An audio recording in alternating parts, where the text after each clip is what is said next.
and Smith and Wesson and them, you would not hear Biggie records. No, just like you don't hear Black Moon and Smith and Wesson records. Just like you don't hear. Matter of fact, I even take it one step further. You don't hear Lauryn Hill records no more, and she sold 18 million records and was one of the most popular rappers of the time of her time. And you don't hear her records no more. So it doesn't have anything to do with Biggie being great. It just has to do with who the fuck produces music. And the dude that produces music is arguably one of the most iconic hip-hop figures still to this day. That's why you hear his music. So when you say, oh, all day long they play Biggie's records when he died, yeah, that's because they want Puffy to sell Ciroc at their shows, or they want Puffy to come to their radio station. So it's like none of that has changed. So if I'm just like you said about Terrell Davis, if John Elway was still trying to get Terrell Davis into the Hall of Fame, he would get in there because somebody would be promoting him from that angle of today of how great he was then. That's what's happening. And all of y'all New York folks, and like I said, I don't have anything against New York folks. Most of my friends are from New York. But all of y'all have latched on to this Biggie thing because he died and because he made some dope albums and put him in this position of superiority when actuality his music was detrimental. Like you just said in your argument, oh, yeah, he was talking about robbing folks and doing that shit is not good.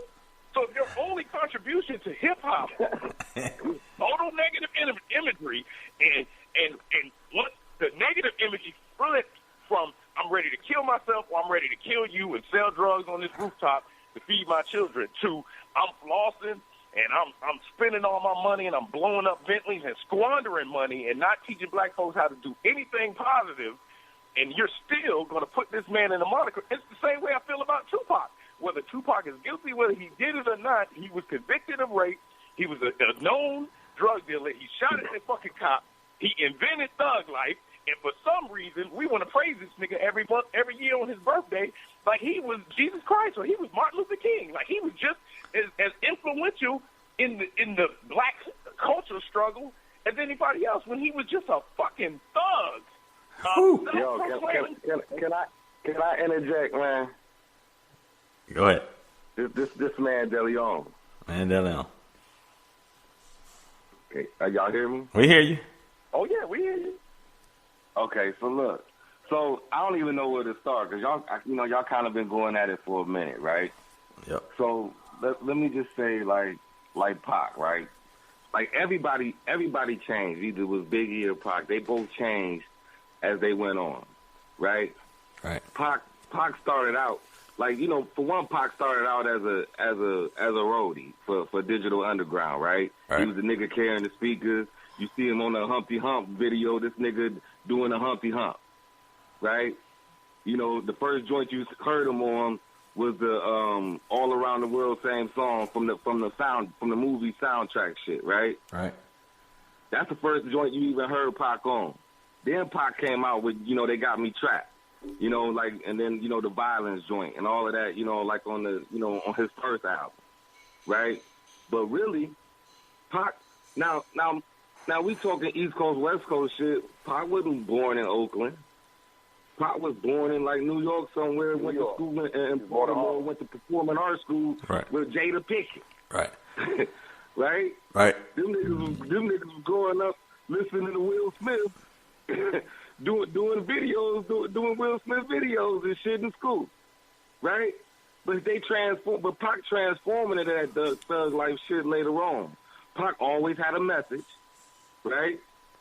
Pac came out on that real nigga shit and had a message, but transformed. And because Pac was one of them dudes, he was always had a mind, was always someone who was conscious. Let me say that. Right. Right. Right. The thug life shit came later. Big, you gotta realize these are two different niggas that had two different upbringings, right? But not only that. If are we comparing their music, they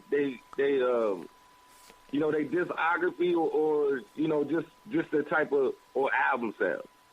That's true. Because you can't really go by that because Pac was in the game 2 or 3 years before Biggie even came out. When Big came out, him and Pac was cool because, you know, Big was like, Pac kind of took the nigga on his wing, like, yo, they going to the club doing shit, and he's like, yo, because Big was the new nigga on the scene. Right. You know what I'm saying? So by the time he came out, he was already established as that dude. So naturally, he gonna have more albums. Naturally, he was doing more stuff and all of that. When you come talking about their rap styles, those are two different things, right? Biggie was more hip hop because of where he was from. Because what hip hop was like from niggas from New York, it was like a party type thing, right? You know, that's what hip hop was. The hip hop was all about the MCing. You know, the master of ceremony, right? That's, you know, that's why everybody was called MCs back then, because they was the niggas that got the party started. Right. You know, like some old Busy Bee type niggas, and it was that type thing. All right. It was like I'm a rap about fun shit. I'm gonna talk about shit we do in the hood, shit I see. All right, so it was more on it. Wrap up your point, because we're gonna move this argument on to something else. So wrap up what you're saying there. Wait, Kysii. I want to say one more thing, please. I was actually writing this stuff down. So what you said before, G, you was like, well, if Big was on Loud Records, they wouldn't be playing this stuff. Let me give you a few artists that were signed to Loud Records around the same time. You ever heard of a group called Wu-Tang? Yeah. They still play their records. They were on Loud Records. You ever heard of a group called Mobb Deep? They still play their records. They were on Loud. Raekwon, the Purple Tape, only built for Cuban Link. Only built. Huh? When was the last time you heard of Mobb Deep outside of I hear Mobb Deep all the time. I hear Shook Ones. I hear Quiet Storm. I hear a whole lot of Mobb Deep records. You're listening to satellite fucking radio and the spin or whatever that shit is on satellite. You're not listening to Yo, they just did a B103. Mobb Deep commercial. They were playing their music on a commercial the other day. Yeah, he don't know because he didn't see it. But look, here's another thing though, Glenn, and I'm arrested after this. Why you gotta make it to be like, oh well, like why you asking a man at who Biggie got signed at like 20, 21 years old, 22? You asking a man to be a role model at 22 years old who just literally got released from prison and is trying not to go back to selling crack cocaine on the streets of New York, and you expect him in his music to say what? Lift every voice and sing? No, at that point in time in hip hop, it was about the struggle. It was finally when people who were doing what they had to do on the streets to feed themselves were actually getting put on because they were talking about what was going on in the hood, and not just being somebody who sat on a stoop and watched it go down, being somebody who actually participated in those activities. It's not like, a lot of times people act like, when people talk about robbing folks and selling drugs, it's not really, it's reflecting. It's not glorifying what you did, but it's just saying, if this is what I got to do to eat, this is what I got to do to eat. But now I found another way to eat, so this is what I'm doing now. We can't expect a man. It's like saying, like, you can't expect nobody at 21, hypothetically speaking, all right? Matter of fact, like NWA to be role models when they was NWA. Exactly, but they were role models. That's like NWA. They were role models. All right. Hold on. No. We're moving this argument on. This is like the Trump Hillary debate. So y'all, we gotta move to the next topic. Yeah. All right. Question. Kysii, you're gonna have to upgrade your package today, baby. We going commercial free first off. We ain't no supporters today.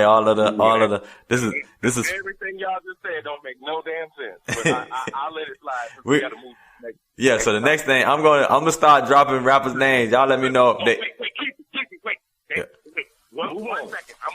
One quick thing. It's not even gonna be 10 seconds. At the same time, Biggie and them was rapping.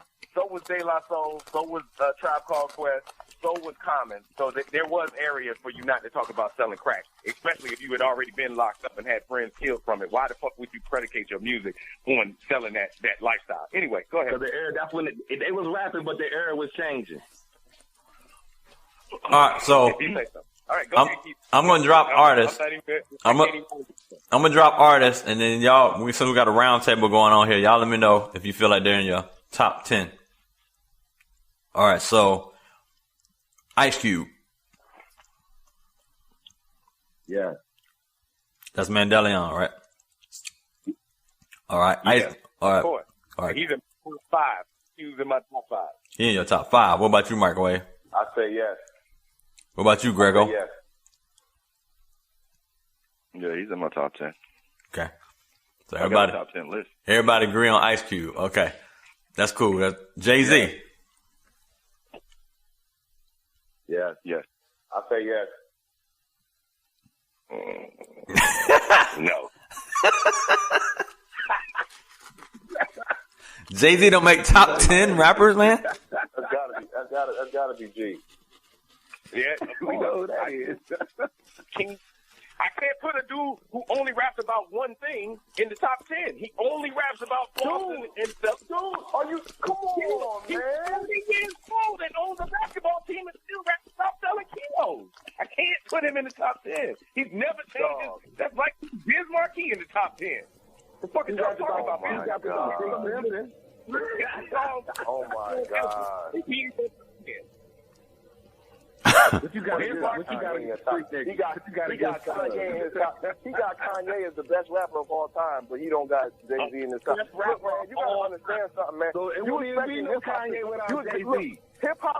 Hip-hop is not the damn Black Panther Party, man. It is freaking entertainment. Do anybody in white America look at Arnold Schwarzenegger for playing the Terminator and trying to kill a little kid and his mama? No. Nobody look at Arnold Schwarzenegger. Tell me this, so you ain't like Watch the Throne? So you ain't listen to Watch the Throne? Watch the Throne. I mean, that's Jay-Z and Kanye. Yeah, but that Kanye made Watch the Throne. He made Jay-Z a better lyricist on Watch the Throne because he had to talk about something besides selling kilos and his wife is Beyonce. But there wouldn't even be no Kanye without Jay-Z. Oh, there wouldn't be no Kanye without Jay-Z. No, that's incorrect. That is incorrect. It wouldn't be no Kanye West without Dame Dash. Jay-Z didn't want to sign Kanye. It was Dame Dash who went and did it anyway. Well, as a producer, though, it was later, right? But it was later on when he realized that nigga had some talent. Once he got the nigga there, No. And realized that was Dame. That was Dame Dash. I give you that because on the Champions joint, on the Champions joint was probably the first joint you ever heard Kanye rap on. All right, G. He was on the Guess Who's Back. He was on the hook. But Dame Dash, Jay-Z just looked at Kanye as a producer. Dame Dash was the only one to say, okay, we'll give him a shot. Worst case scenario, we'll just, he we'll made just have the track a bunch on of Guess Who's features with Back. Cam and Bean. He made the track. But he made H to the Izzo. He wasn't on that one. You know what I'm saying? Yeah. And Kanye was a ghostwriter for Jay-Z, whether y'all want to believe that shit or not. Not ghostwriter No, like he wasn't. No, he did. If you watch the Fade to Black album, you'll see he did. So he was ghostwriting that nigga talking. So he was ghostwriting him talking about selling drugs. No, listen. Exactly. So take Kanye down off your list. Kanye. We're letting you finish what you were saying. Oh, no, I'm finished. I was just gonna say that I can't put Jay-Z in my top 10. Just leave it like that. Go ahead. Go to the next one. All right. Kanye West for all of y'all. No. I say no. As an artist? As an artist. Or as a rapper? Top 10 rappers. Top 10 rappers. Top 10 rapper, hell no. Oh, my God. Okay. All right. We got a round table. No, what do you say? I don't know. Why you say G? I mean, the dude made... No, I'm going to tell you why. The dude made iconic hip-hop songs without talking about selling drugs and killing motherfuckers. Because he didn't live that life. He can't talk about something he ain't do. Right. So it is possible to make hip-hop that is not detrimental to the young youth and be good at it. Nobody never said that. So you telling me you never expose somebody because they grew up a different way and they rap about certain stuff? I'm going to rap about my environment. The same thing that Big and Pac did, rapped about their environment. The same thing that Ice-T, the NWA did, rapped about their environment. So just because he rapped, so Kanye ain't rap about that because that wouldn't, even though that would, he from Chicago, but that don't mean that that's what he grew up on. Right. It's common in your top 10. It's common in your top 10. Because